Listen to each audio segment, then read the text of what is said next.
नमस्कार दोस्तों, मैं हूं दीपक चौरसिया और मेरे इस सोशल मीडिया के मंच पर आपका स्वागत है। आज हम एक बिल्कुल अलग मुद्दे पर बात करने वाले हैं। यह मुद्दा राजनीतिक तो है ही, लेकिन यह हमारी सामाजिक व्यवस्था के ताने बाने से भी जुड़ा हुआ है। आज हम बात करने वाले हैं हिंदू राष्ट्र की। आप ये सोचेंगे कि मैं एकाएक हिंदू राष्ट्र का मसला कहां से ले आया। आप ये भी सोच रहे होंगे कि मैंने आज एकाएक हिंदू राष्ट्र की बात करने की बात क्यों सोची। इसका कारण मैं आपको बताऊंगा, लेकिन भारत, जहां पर दुनिया के सबसे ज्यादा हिंदू रहते हैं, वो देश एक ऐसा देश है जो एक पूरी तरह से सेक्युलर यानी पंथ निरपेक्ष राष्ट्र है। भारत का संविधान इसे पंथ निरपेक्ष राष्ट्र बनाता है और यहां पर कोई भी धर्म, मत या संप्रदाय को मानने वाले को रहने की छूट है और वो यहां पर न केवल अपना जीवन यापन कर सकता है, बल्कि बिना किसी भेदभाव के वो यहां पर रह भी सकता है और अपने इच्छा का व्यवसाय भी चुन सकता है और अपनी जिंदगी का गुजर बसर भी कर सकता है।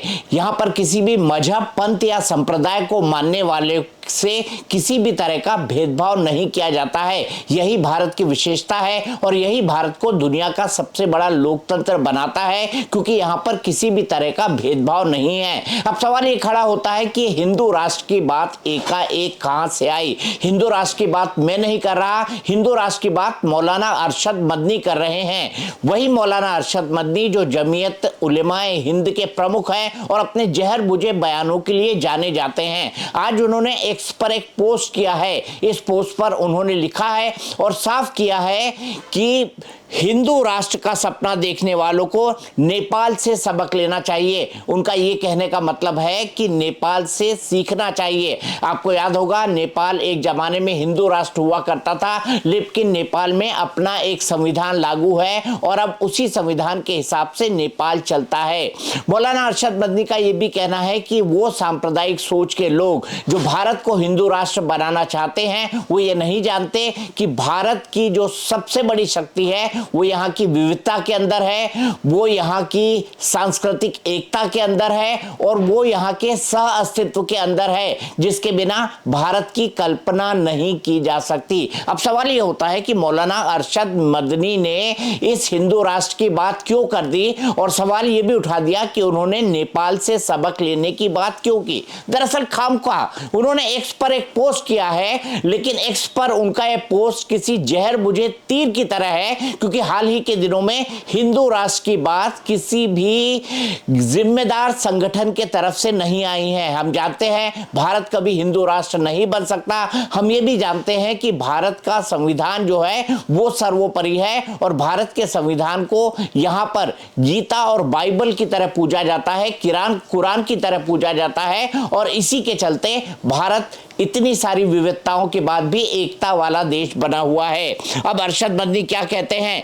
उनका कहना है कि किसी भी देश की तरक्की, स्थिरता और शांति और स्थायित्व, ये तमाम चीज तभी आएंगे जब संवैधानिक मूल्य होंगे और लोकतांत्रिक मूल्य होंगे। अब मौलाना अरशद मदनी को ये बात कौन समझाए कि मौलाना साहब, आप जितने भी इस्लामिक राष्ट्रों को अपना सिरमौर मानते हैं, जिनकी आप पूजा करते हैं या जिनके जैसा रहने की आप कामना करते हैं, वो तमाम इस्लामिक राष्ट्रों के अंदर संविधान नहीं है, वो तमाम इस्लामिक राष्ट्रों के अंदर लोकतंत्र भी नहीं है, वो तमाम इस्लामिक राष्ट्रों के अंदर ज्यादातर के अंदर शांति और स्थायित्व का अभाव है और वो तमाम लोग जो है किसी न किसी तानाशाही या अप्रत्यक्ष तौर पर तानाशाही के सिस्टम के हिसाब से काम करते हैं। ये दिखाता है, आप हमारे पड़ोसी देश पाकिस्तान को भी देख लीजिए। नाम मात्र के लिए वहां डेमोक्रेसी है, लेकिन वहां का शासन और प्रशासन कौन चलाता है? वहां का शासन और प्रशासन आर्मी चलाती है। आप अन्य इस्लामिक देशों को देख लीजिए, वहां पर शरिया कानून लागू है और शरिया कानून के हिसाब से वहां पर फैसले होते हैं और उसी के हिसाब से वहां की सरकार चलती है। भारत में भी गाहे बगाहे all India Muslim personal board जैसे संस्थान शरिया कानून को थोपने की बात करते हैं, लेकिन मौलाना अरशद मदनी ये बात कहते हुए भूल जाते हैं कि भारत नेपाल कभी नहीं हो सकता और नेपाल के अंदर भी हिंदू राष्ट्र का हटना एक ऐसी घटना है जिसको लेकर आज भी वहां पर बड़ी डिबेट होती है। हाल ही के दिनों में हमने नेपाल के अंदर प्रदर्शन देखे थे और उन प्रदर्शनों में यह बात साफ थी कि वो फिर से नेपाल को एक हिंदू राष्ट्र चाहते हैं।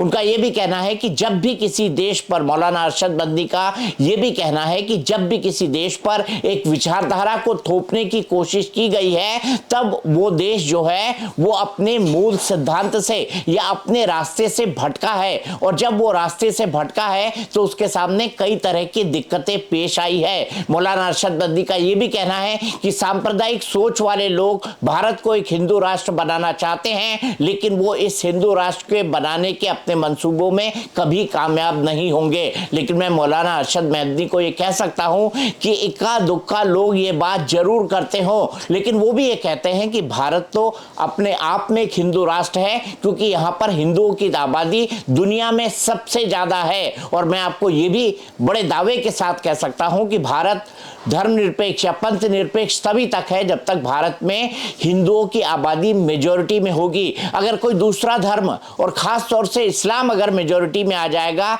तो यहां पर भी शरिया कानून लागू हो जाएगा। मैं आपको यह भी बताना चाहता हूं कि देश की वास्तविक प्रगति तभी हो सकती है जब उस देश के अंदर तमाम समाज के लोग सद्भावना के साथ रहें। लेकिन सद्भावना के साथ रहने का मतलब ये नहीं है कि वो दूसरों की छाती पर मूंग दले। हमारे यहाँ इस तरह की घटनाएं कई बार सामने आती है और इस तरह के सांप्रदायिकता की बातें भी कई बार सुनी जाती है। मौलाना अरशद बद्री का ये भी कहना है कि नेपाल के अंदर जो कुछ हुआ वो एक ऐसा एक्सपेरिमेंट था जिसको भारत के अंदर कभी पसंद नहीं किया जाएगा। मौलाना अरशद बद्री का यह भी कहना है कि इस्लाम को मिटाने की बार बार कोशिश होती रही है, लेकिन इस्लाम को मिटाने की जो भी कोशिश करेगा वो अंत में खुद मिट जाएगा। इतिहास गवाह है कि जिसने भी इस्लाम के मिटाने की कोशिश की है वो खुद मिट गया है। उनका यह भी मानना है कि एक दिन ऐसा जरूर आएगा जब जुल्म का अंत होगा और जो लोग जुल्म करते हैं उनके जो गले में जंजीर पड़ी आपको दिखाई देगी। मौलाना अरशद बद्री ये तमाम बातें क्यों कह रहे हैं? दरअसल मौलाना अरशद बद्री समय समय पर ये जताने की कोशिश करते हैं कि इस्लाम का भारत के अंदर क्या महत्व है। महत्व बताएं, इसमें किसी भी तरह की कोई दिक्कत नहीं है, लेकिन जब वो बातें जहर बुझी हो जाती हैं, जब उन बातों में कुछ ऐसी सलाह दी जाती है जिस सलाह का कोई सर पैर नहीं होता, तब ऐसा लगने लगता है कि जमीयत उलमा हिंद जैसा मजबूत और ताकतवर संगठन जो भारत के मुसलमानों के एक बड़े तबके का प्रतिनिधित्व करता है, वो इस तरह की उल जलूल बातें क्यों करता है। क्योंकि हिंदू राष्ट्र की किसी भी तरह की कोई बातों का संदर्भ आज की तारीख में नहीं है। लेकिन मौलाना अरशद बद्री ने ये एक्सपोज क्यों किया है ये वो खुद बेहतर जानते हैं, वो खुद बेहतर समझते हैं। क्या समाज में इसके जरिए नफरत बोने की कोशिश की जा रही है?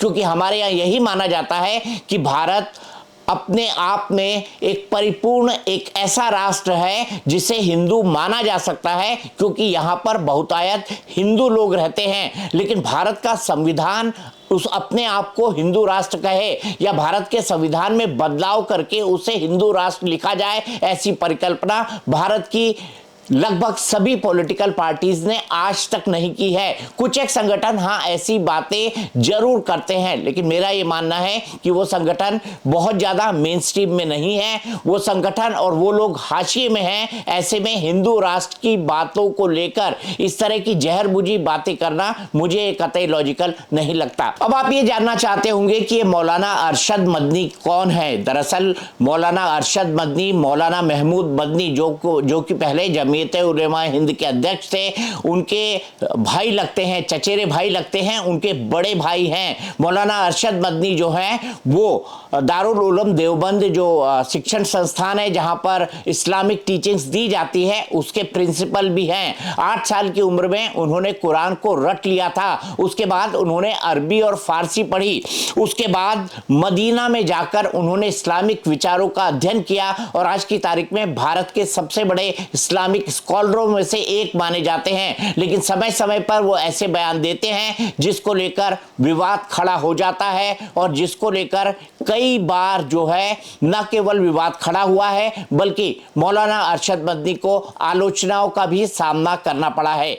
मौलाना अरशद मदनी ने अल फलाह यूनिवर्सिटी, आपको याद है ना, वही अल फलाह यूनिवर्सिटी जिसके डॉक्टरों का संबंध दिल्ली में जो ब्लास्ट हुआ था उसके मॉड्यूल से था, अल फलाह यूनिवर्सिटी के वाइस चांसलर को गिरफ्तार किया गया है। उनके ऊपर जो है वो मनी लॉन्ड्रिंग के कई तरह के मामले हैं। क्राइम ब्रांच ने भी उनका धोखाधड़ी के कई सारे केसेस दर्ज किए हैं। ईडी की जांच भी उन पे चल रही है। उनके ऊपर हवाला के ट्रांजैक्शन के जरिए पैसों की हेराफेरी के आरोप है और साथ ही साथ आतंकी की फंडिंग के आरोप भी उन पर लगे हैं। अल फलाह यूनिवर्सिटी के वाइस चांसलर के पकड़े जाने पर मौलाना अरशद मदनी ने कहा था कि मुसलमानों पर और किस तरह के कितने अत्याचार होंगे, क्योंकि अल फलाह यूनिवर्सिटी के वाइस चांसलर को इसीलिए गिरफ्तार किया गया है क्योंकि वो मुसलमान थे। अगर वो मुसलमान नहीं होते तो शायद उन्हें गिरफ्तार नहीं किया जाता और मुसलमानों को परेशान करने के लिए नए नए हथकंडे प्रशासन खोजता रहता है। अब एक ऐसा व्यक्ति जिसके ऊपर आतंक को सरपरस्ती देने का आरोप हो, एक ऐसा व्यक्ति जिसके इंस्टीट्यूट में कुछ ऐसे डॉक्टर पढ़ रहे हो जिन्होंने भारत के अंदर आतंकी हमले को अंजाम दिया हो, कोई आदमी उनकी हिमाकत करते हुए इस तरह की बात कह सकता है, वो भी जमीयत उलेमा ए हिंद के इतने बड़े संगठन का प्रमुख। ये थोड़ा आश्चर्यजनक लगता है। लेकिन मौलाना अरशद मदनी ऐसे बयानों में और मुसलमानों की रहनुमाई करने का या मुसलमानों के बारे में इस तरह के बयान देने का कोई भी मौका नहीं छोड़ते। उनको लगता है कि सरकार मुसलमानों के खिलाफ जो कुछ कर रही है वो मुसलमानों के खिलाफ जुल्म और ज्यादती है। इसीलिए मौलाना अरशद मदनी इस तरह के बयान देते रहते हैं। लेकिन उनके इस तरह के बयान यही नहीं रुकते हैं। मौलाना अरशद मदनी ने पहलगाम आतंकी हमले को लेकर भी विवादित बयान दिया था। आपको पता है बैसरन के अंदर एक आतंकी हमला हुआ था जिसमें भारतीय लोगों का उनका धर्म पूछकर जो हिंदू थे उनको गोली मार दी गई थी और बहुत ही हृदय विदारक दृश्य जो है बैसरन घाटी से सामने आए थे। ऐसा लग रहा था कि इस आतंकियों के इस शूटआउट के जघन्य कांड को हम अपनी नजरों से देख रहे हैं। लाइव शूटिंग की भी फुटेज सामने आई थी और उसके बाद पूरा का पूरा देश उद्वेलित था, जिसके बाद भारत ने ऑपरेशन सिंदूर किया था। लेकिन मौलाना अरशद मदनी का यह कहना था उस युद्ध के पहले, उस ऑपरेशन सिंदूर के पहले, कि अगर भारत और पाकिस्तान के बीच युद्ध होता है तो रुपए की कीमत गिर जाएगी। मौलाना अरशद मदनी का यह भी कहना था कि भारत और पाकिस्तान के बीच युद्ध किसी तरह का सॉल्यूशन नहीं है। उनका यह मानना है कि भारत और पाकिस्तान को साथ रहकर साथ काम करना चाहिए। उनके इस बयान को लेकर भी कई तरह की जो है आलोचनाओं का उनको सामना करना पड़ा था और मौलाना अरशद मदनी अपने बयानों पर सिर्फ यही नहीं रुके। मौलाना अरशद मदनी ने 2023 में ओम और अल्लाह को एक बताया था। उन्होंने यहां तक कह दिया था कि जब कोई भगवान धरती पर नहीं थे तो मनु भी किसकी पूजा करते थे? मनु भी अल्लाह की पूजा करते थे। उन्होंने आदम को हिंदू और मुसलमान दोनों का पूर्वज बताया था, जिसके बाद इस सभा में बैठे जितने भी हिंदू लोग थे, जितने भी हिंदू साधु संत थे, वो मंच छोड़कर उठ के चले गए थे और उन्होंने मौलाना अरशद मदनी के इस बयान की बेहद आलोचना की थी। उनका यह बयान रामलीला मैदान के एक फंक्शन के अंदर आया था जिसमें जैन समाज के, हिंदू समाज के, बौद्ध धर्म के कई सारे अनुयायी मंच पर मौजूद थे। लेकिन मौलाना अरशद मदनी के इस बयान के बाद वो भी मंच छोड़कर चले गए थे। मौलाना अरशद मदनी आधुनिक शिक्षा की तो वकालत करते हैं, लेकिन मौलाना अरशद मदनी ये भी मानते हैं कि लड़कियों को और लड़कों को एक साथ पढ़ाई नहीं करना चाहिए। को एजुकेशन का मॉडल उनको पसंद नहीं है। उनको ऐसा लगता है कि को एजुकेशन का अगर मॉडल हुआ तो लड़कियां जो है लड़कों से आकर्षित होंगी और लड़कियां अगर लड़कों से आकर्षित होंगी और दोनों के बीच दोस्ती बनी तो आने वाले समय में जो मुस्लिम लड़कियां हैं वो इस्लाम छोड़ सकती हैं। ये इस्लाम के लिए बड़ा घातक होगा। इसीलिए वो चाहते हैं कि को एजुकेशन जैसी पढ़ाई नहीं होनी चाहिए। मौलाना अरशद मदनी ने 2014 में ये भी कहा था कि नरेंद्र मोदी अगर देश के प्रधानमंत्री बने तो देश बढ़ जाएगा। 11 साल हो चुके हैं। 11 साल से प्रधानमंत्री नरेंद्र मोदी देश के प्रधानमंत्री नरेंद्र मोदी देश के सबसे बड़े पद पर बने हुए हैं और आपको पता है ना तो देश बटा है और ना ही दूर दूर तक ऐसी बात है कि देश के सामने किसी भी तरह के बंटवारे का खतरा उत्पन्न होने वाला है। 1947 में हमारे पूर्वजों ने जो एक गलती कर दी थी, मुझे नहीं लगता कि अब ना तो वो गलती कोई कर सकता है और ना ही उस गलती की दूर दूर तक कोई संभावना है। लेकिन मौलाना अरशद मदनी ने 2014 में नरेंद्र मोदी प्रधानमंत्री बने तो देश बढ़ जाएगा, ये बयान किस आधार पर दिया है उसकी सफाई वो खुद ही दे सकते हैं और कोई नहीं। मौलाना अरशद मदनी ने भोपाल के एक कार्यक्रम के अंदर बहुत ही विवादित बातें कही थी। उनका कहना था कि जब जब जुल्म होगा तब तब जिहाद होगा। हालांकि बाद में उन्होंने उस बात की सफाई दी थी और कहा था कि जिहाद तो बहुत पवित्र शब्द है। अब जब जब जुल्म होगा तब तब जिहाद होगा, ये बात उन्होंने किस आधार पर कही थी? उनका ये मानना है कि भारत के अंदर मुसलमानों को जानबूझकर चिढ़ाया जा रहा है। वो ये मानते हैं कि लैंड जिहाद, थूक जिहाद, लव जिहाद, ये जैसे इससे जुड़े हुए जो तमाम शब्द हैं, वो तमाम शब्द जो हैं वो ये बात इंडिकेट करते हैं कि भारत में मुसलमानों का अपमान हो रहा है और ये अपमान जानबूझकर किया जा रहा है। मौलाना अरशद मदनी का ये भी मानना है कि बाबरी मस्जिद और 3 तलाक जैसे फैसले सुप्रीम कोर्ट ने सरकार के दबाव में लिए हैं और ये साबित करता है कि मुसलमानों को इस देश के अंदर समान अधिकार नहीं मिले हुए हैं और उनको जानबूझकर दबाने की कोशिश की जा रही है। हेमंत बिश्व शर्मा के मियां मुसलमान वाले बयान पर उन्होंने कहा था कि उनके ये बयान संवैधानिक मर्यादाओं से इतर हैं और नफरत भरे हैं। उन्होंने हेमंत बिश्व शर्मा के इन बयानों के लिए उनकी कड़ी आलोचना की थी। जाहिर सी बात है मौलाना अरशद मदनी ऐसा कोई मौका नहीं चूकते जब वो इस तरह के विवादित बयान न दे। विवादित बयान देना उनकी फितरत के अंदर शामिल है। लेकिन क्या जमीयत उलेमा-ए हिंद जैसा संगठन क्या इस तरह के बयानों से परहेज नहीं कर सकता? ये अपने आप में सबसे बड़ा सवाल है। ये लोग खुद हिंदू मुस्लिम भाईचारे की बात करते हैं, लेकिन जब बात आती है हिंदू और मुसलमान के बीच वैमनस्य फैलाने की, तब सभी लोग न केवल इस तरह के बयान देते हैं बल्कि अपनी कट्टरपंथी छवि को जनता के सामने रखने से परहेज नहीं करते। साफ सी बात है कि मौलाना अरशद मदनी के इस तरह के बयान समाज में किसी तरह के मरहम का काम नहीं करेंगे बल्कि घाव को और कुरेदेंगे ही। आपको मेरा ये वीडियो कैसा लगा? क्या आपको लगता है भारत को हिंदू राष्ट्र होना चाहिए? क्या आपको लगता है कि भारत के संविधान में इस तरह का परिवर्तन किया जाना चाहिए? क्या आपको लगता है कि भारत में ऐसा कभी हो सकता है? आप कमेंट बॉक्स में लिखकर मुझे जरूर बताइएगा। आपको मेरा ये वीडियो कैसा लगा आप ये भी बताइएगा। साथ ही साथ इसे अधिक से अधिक शेयर कीजिएगा, लाइक कीजिएगा, सब्सक्राइब कीजिएगा और इस पर कमेंट भी कीजिएगा।